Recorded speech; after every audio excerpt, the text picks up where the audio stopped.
Dave Perlman writes the most interesting stories in the entire paper. He's a guy that pretty much gets to call his shots. Through my life as a reader of the San Francisco Chronicle and a journalist, I've read his stuff as long as I can remember. David Perlman began his career at the San Francisco Chronicle in the 1940s. He has covered every imaginable topic from the discovery of AIDS to the Jonestown Massacre to flights to Mars.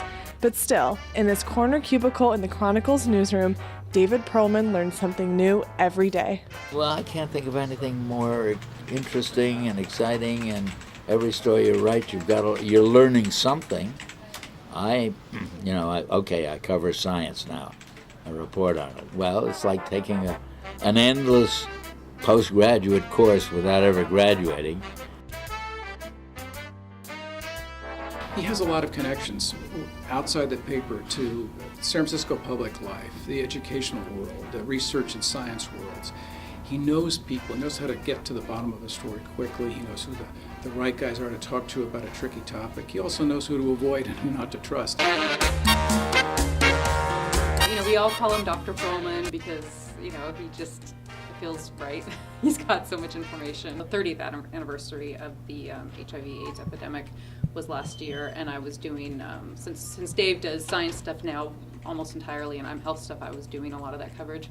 But he was here covering the very first, cases of this, and when I went and told him some of the stories I was working on, just, for background, he starts throwing out names of, all of the scientists who were the very first people to discover this, and it was just amazing to me to be able to go to this man who sits right next to me and ask for his advice and have him be like, oh yeah, I remember the day that happened. I remember what it was like at that time.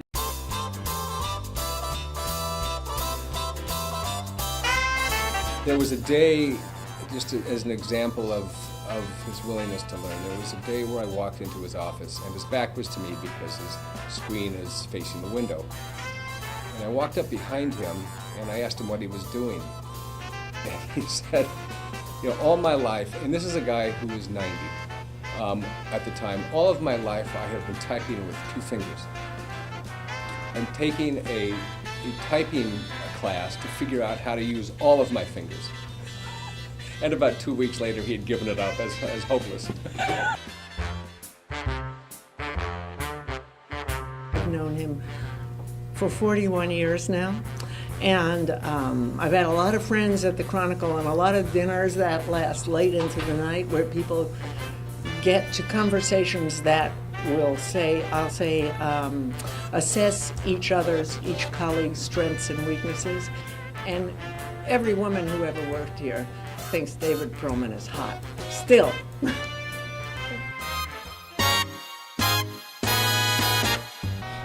He doesn't write about crime. He doesn't write about, the gore and the horror that we all specialize in. But he writes about dinosaurs and flights to Mars and discoveries that take you back in time. And to me, that's the best thing. And I love reading Dave Perlman's stuff. We were at a Press Association luncheon several months ago. The reason was that David was on a panel. The panel was about Ed Kennedy, the legendary AP reporter who broke the embargo in World War II about the end of the war with Germany. And David remembered dates in 1944 by hours, by time. He remembered names. He remembered officers who were associated with the incident. He remembered the names of journalists. He remembered what they said. And people walked out of that panel session just shaking their head of what an incredible memory that he has.